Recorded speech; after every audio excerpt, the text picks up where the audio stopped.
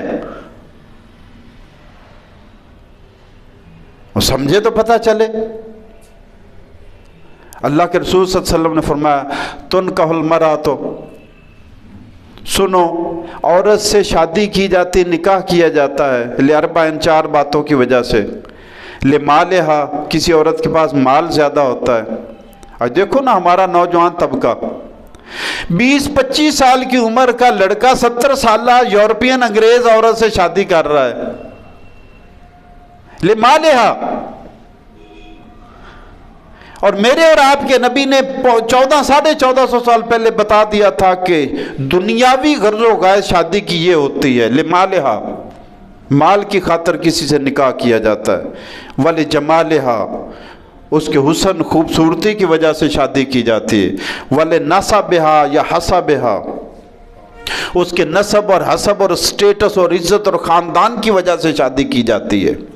3 باتیں بتا کر فرمایا وَعَلَيْكَ بِذَاتِ الدِّينِ تَرِبَتْ يَدَاكَ، تیرے ہاتھوں کو مٹی لگے تو دین والی کو ترجیح دینا۔ کسی نے ہم میں سے کبھی مولوی صاحب سے پوچھا کہ مولوی صاحب میرا پروگرام بن رہا ہے شادی کا، مجھے بتاؤ کہ کیسی عورت پسند کروں؟ ہونا چاہیے یا نہیں ہونا چاہیے؟ جب شریعت نے، اللہ کے رسول نے ہدایات دیے تو ہونا چاہیے یا نہیں ہونا چاہیے؟ اور بیٹی کی شادی کرنی ہے تو یہ بھی تو پوچھنا چاہیے کہ کیسا بندہ تلاش کرنا ہے بیٹی کے لیے۔ اللہ کے رسول صلی اللہ علیہ وسلم نے فرمایا جب بھی کسی ایسے مرد کی طرف سے تمہیں شادی کا پیغام آئے جس کا دین اچھا ہے اور اخلاق اچھے ہیں تو انکار نہ کرنا۔ نہ عورت کے معاملے میں مال اور حسن اور مرتبہ دیکھا، خاندان دیکھا، نہ مرد کے معاملے میں مال اور حسن اور مرتبہ نہیں دیکھا، دین اور اخلاق کو ترجیح دی۔ اور ہمارا المیہ یہ بن گیا ہے کہ جو دین اور اخلاق والا اور والی ہے اس کو تو شادی کے قابل ہی نہیں سوسائٹی ہماری سمجھتی۔ وہ کہتے ہیں یہ تو مس فٹ ہے آج کے دور میں، اور جو فٹ ہے وہ فٹافٹ باہر پھرنے والیاں ہیں۔ وہ جو فٹ ہیں وہ باہر ہر ایک کے ساتھ فٹ ہیں۔ جو دین والی مس فٹ ہے جس نے اپنے کے ساتھ فٹ ہونا ہے اس کو انکار کرتے ہیں، اور جو ہر ایک کے ساتھ فٹ ہوتی پھرتی ہے اس کو چراغ محفل سمجھتے ہیں اور اس کو اچھا سمجھتے ہیں۔ تو آپ نے منع فرما دیا، اللہ نے آیت نازل کر دی کہ اے ایمان والو مشرک عورت سے شادی نہیں کرنی، جب بھی کرنی ہے مشرک سے شادی نہیں کرنی جو شرک ہے۔ تو میں آپ کو بتا رہا تھا اس کے باوجود، اچھا اسی پر تھوڑی سی اور بات کر لیتے ہیں، حتیٰ یؤمن، جب تک وہ ایمان لائے، وَلَآمَةٌ مُؤْمِنَةٌ خَيْرٌ مِّن مُشْرِكَةٍ وَلَوْ أَعْجَبَتْكُمْ، اور غلام لونڈی، ایک زر خرید عورت جو بکتی آئی ہے، پہلے کسی کے پاس تھی وہ بیوی کی طرح استعمال کرتا رہا، کسی نے خرید لی اور وہ بیوی کی طرح استعمال کرتا رہا، کسی نے اور قیمت دے کر خرید لی وہ بیوی کی طرح استعمال کرتا رہا۔ ارے تم اگر شادی کرنا چاہتے ہو تو یہ بہتر ہے، یہ ایمان والی ہے، وہ مشرک عورت بہتر نہیں، چاہے اس کا کتنا بڑا خاندان ہو، چاہے اس کا کتنا بڑا سٹیٹس ہو، چاہے اس کی کتنی بڑی عزت ہو، چاہے اس کے پاس کتنا بڑا مال ہو، ولو اعجبتکم، اگرچہ تمہارے دل کو کھا جائے وہ بہتر نہیں ہے، یہ لونڈی بہتر ہے جس میں ایمان ہے۔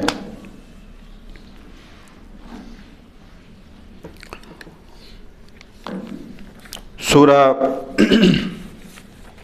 مائدہ کی آیت نمبر 5 میں اللہ تعالیٰ نے فرمایا الیوم احل لکم الطیبات۔ سورہ مائدہ تقریباً آخری صورتوں میں ہے۔ مفسرین نے لکھا، علماء بیان فرماتے ہیں کہ اس کے احکام میں سے، اس میں جتنے حکم نازل ہوئے اس میں سے کوئی منسوخ نہیں ہے، یہ فائنل ہے، یہ فائنل ورشن ہے۔ یہاں پہ دین مکمل ہو چکا تھا اینڈ کی طرف، اور اس لفظ سے بھی پتہ چلتا ہے، فرمایا الیوم احل لکم الطیبات، آج تمہارے لیے پاکیزہ چیزیں حلال کر دی گئی، آج تمہارے لیے پاکیزہ چیزیں حلال کر دی گئیں، اور پاکیزہ کون سی ہیں؟ وَطَعَامُ الَّذِينَ أُوتُوا الْكِتَابَ حِلٌّ لَكُمْ، اور اہل کتاب کا کھانا تمہارے لیے حلال ہے، یعنی وہ بھی پاک ہے۔ ہماری گلی میں کوئی کرسچین صفائی کرنے والا تو اس کے لیے پیالی علیحدہ رکھی ہوتی ہے، دیوار کے اوپر رکھی ہوتی ہے، قرآن کو سیکھا ہی نہیں، سمجھا ہی نہیں۔ جن چیزوں سے بچنا ہے ادھر آنکھیں بند کر کے گھسے ہوئے ہیں، اور جن چیزوں سے بچنے کا حکم نہیں ہے ان چیزوں سے ہماری پرہیز جاری ہے۔ چھوٹی چھوٹی باتوں پر ہم پرہیزگار بن جاتے ہیں، متقی بن جاتے ہیں، اور بڑے بڑے حرام اور محرمات کا ارتکاب کرتے ہوئے ہم ذرا نہیں ٹٹکتے۔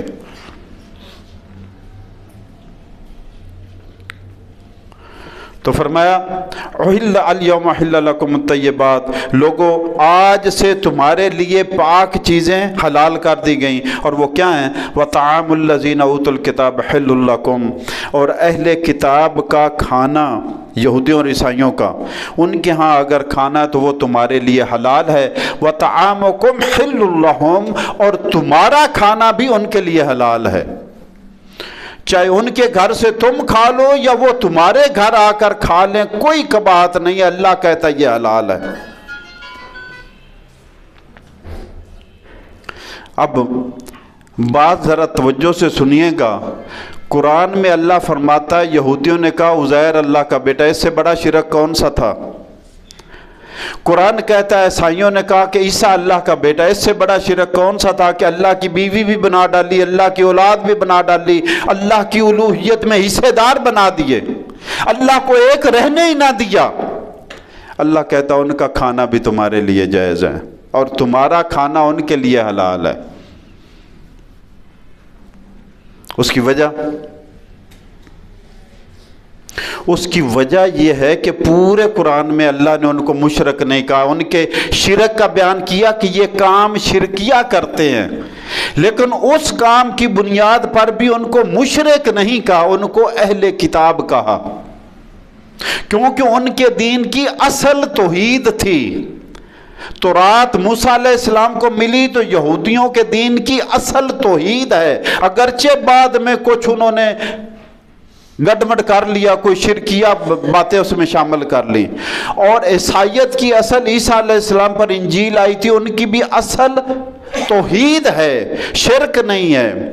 تو جو ان کی اصل تھی اس کو سامنے رکھتے ہوئے اور ان کے گناہوں سے درگزر کرتے ہوئے اللہ نے ان کو مشرک نہیں کہا، حالانکہ اللہ نے فرمایا یہ شرک کا ارتکاب کرتے ہیں، ان کے کام کی مذمت کی، لیکن ان کا نام مشرک نہیں رکھا پورے قرآن میں۔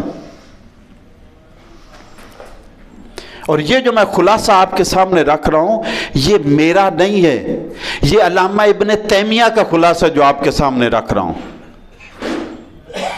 مجموع الفتاوی میں ابن تیمیہ نے یہ لکھا ہے رحمۃ اللہ علیہ نے، 700 سال پہلے کی بات ہے۔ اس لیے یہ کھانے کی نہیں آگے بات چل رہی ہے. فرمایا تمہارا کھانا ان کے لیے حلال ہے. والمحصنات من المؤمنات، اور مومن عورتوں میں سے پاک دامن عورتیں، یعنی کہ ہر ایمان والی بھی نہیں، تمہاری نظر پاک دامن پر، نیک کردار پر، اچھے اخلاق والی، شرم و حیا والی پر رہنی چاہیے. فرمایا والمحصنات من المؤمنات، اور تمہارے لیے حلال کر دی گئی ہیں مومن عورتوں میں سے پاک دامن حیادار اچھی عورتیں، اچھے کردار والی. والمحصنات من الذین اوتوا الکتاب من قبلکم، اور تم سے پہلے جو اہل کتاب یہودی عیسائی ہیں ان کی بھی پاک دامن عورتیں تمہارے لیے حلال ہیں. یہ نہیں ہے کہ ہر یہودی اور عیسائی عورت سے جس سے دل شادی کر لو. اللہ نے شرط لگا دی کہ یہودیوں اور عیسائیوں میں سے بھی ان عورتوں سے نکاح کی تمہیں رخصت ہے، اجازت ہے جو پاک دامن ہوں گی. اور یہی شرط ایمان والیوں کے ساتھ بھی لگے. والمحصنات من المؤمنات، مومن عورتوں میں سے بھی پاک دامن تمہارے لیے حلال ہے.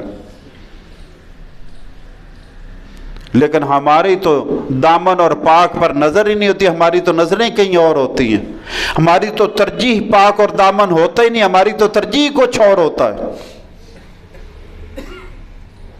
آج کہیں دیکھ لو رواج، ہر نوجوان لڑکے کی اس لڑکی پر نظر ہے جو نوکری کر رہی ہے تاکہ ایک دھندا اس کو مل جائے، مجھے کچھ نہ کرنا پڑے، کرنے والی کمانے والی مل جائے. تف ہے ایسی مردانگی پر کہ نظر ہی اتنی گھٹیا رہ گئی. مال کیا ہوگا، جہیز کیا ہوگا، ملے گا کیا، ڈگری کتنی، عہدے کتنے، تنخواہ کیا ہے، کتنا کماتی ہے. اسلام نے کہا تھا مرد کمائے. اور مزے کی بات ہے شادی میں بھی اسلام نے کمائی کی نہیں رکھی شرط، حق مہر کی رکھی بس. وہ یاد ہے آپ کو حدیث کے ایک عورت ہے، یا رسول اللہ صلی اللہ علیہ وسلم میں اپنے آپ کو پیش کرتی ہوں، میری آپ کو کوئی حاجت ضرورت ہے تو میں آپ کے لیے حاضر ہوں. یہ رخصت اللہ کے رسول کے لیے صرف تھی. آپ خاموش رہے، اس نے دوسری بار دہرایا خاموش رہے، تیسری بار دہرایا خاموش رہے. ایک صحابی بولو عرض کی یا رسول اللہ اگر آپ کو ضرورت نہیں تو مجھے بڑی ضرورت ہے، میرا گھر بس جائے گا، مجھے عطا کر دیجئے. فرمایا تیرے پاس کیا ہے حق مہر میں دینے کے لیے، مہر دینے کے لیے کیا ہے؟ اس نے کہا جی کچھ نہیں ہے. فرمایا کچھ نہ کچھ لے آؤ. اس نے کہا جی کچھ نہیں. فرمایا جاؤ گھر جاؤ اور تلاشی لو گھر کی، اگرچہ ایک لوہے کا چھلا ہی کیوں نہ مل جائے گول انگلی میں ڈالنے والا، لے آؤ تیرا حق مہر بنا دیں گے. وہ گیا گھر سے ہو کر آ گیا، اس کو چھلا بھی نہیں ملا. یہ ہے سٹیٹس. اللہ کے رسول نے یہ نہیں کہا کہ تیرے پاس تو ہے نہیں، اس کو کھانے کو کہاں سے لا کر دے گا، کیا کھلائے گا. اس نے کہا جی یہ میری دھوتی ہے، آدھی اس کی ہوگی آدھی میری ہوگی. فرمایا اس کو دے گا تو تو ننگا اور تو لے گا تو یہ ننگی، یہ کیا ہے. اب وہ مایوس ہو گیا. تھوڑی دیر بعد وہ چل پڑا کہ چلو اب نہیں. جب چلا تو آپ نے بلایا اس کو، فرمایا آؤ ادھر آؤ، کیا تمہیں کچھ قرآن یاد ہے؟ اس نے کہا بخوش فلاں صورت یاد ہے، فلاں یاد ہے. اب صاحب سے اس کو پتا اب کام بننے لگا ہے، اللہ نے مہربانی کر دی ہے. قرآن کی برکت سے اس کی شادی ہوئی. ہم کہتے ہیں کیا ہے جی، ہم تو قرآن کو قسمیں کھانے کے لیے رکھا ہوا ہے نا.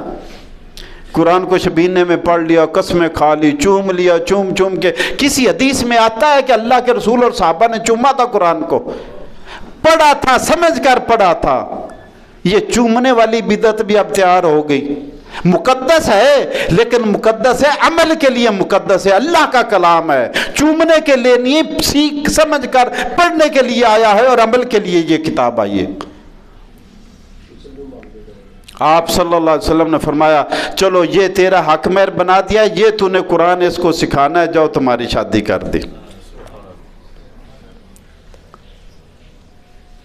ہماری پہلی معلومات یہ ہوتی ہیں غریب ہے تو کھلائے گا کہاں سے، اور اگر امیر ہے تو اطلاع ملتی نشئی بھی ہے، شرابی بھی ہے، زانی بھی ہے، کوئی نہیں اللہ ہدایت دے دے گا اس کو.